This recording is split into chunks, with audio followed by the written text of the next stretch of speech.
Back to you, Carol Lancaster, in keeping with the priorities you mentioned initially. How about Syria, which is, of course, related to Iran?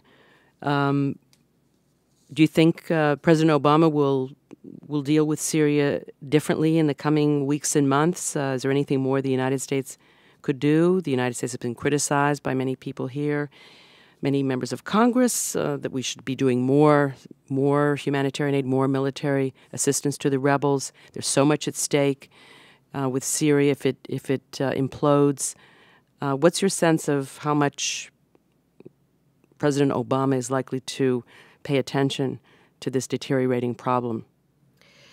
I think it depends on how much and how fast it deteriorates. I mean, there's obviously horrendous casualties on both sides in the Syrian civil war, basically. And a lot of civilians, children, women, as well as young men and older men and everybody have had to suffer great hardship or death or whatever during this this period. I'm sure I would guess that there is some degree of U.S. involvement, even if it's in a quiet, if you like, unobvious way. And there's a lot of involvement, I suspect, among many other interests and countries in supporting the rebels, or in some cases, perhaps supporting the Bashir government. The option of direct military engagement on the part of the United States, I suspect, is politically difficult or unacceptable to the American people. We're just ending, or will be ending, our presence in Afghanistan, and then there had been Iraq before that, and I'm not sure that these military engagements have been all that successful in terms of the views of many Americans, and I suspect there would not be the tolerance for another engagement. So I think that Obama is going to have a lot of limitations on what he can do.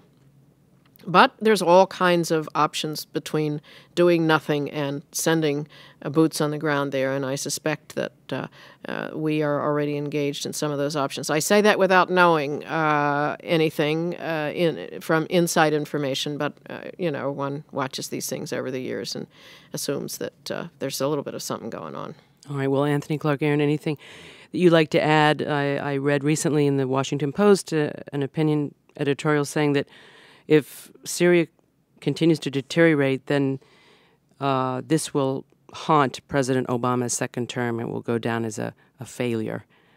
Would you be as dramatic? I don't think this is another Rwanda, so I don't think it's going to be something that's going to be perceived in that way.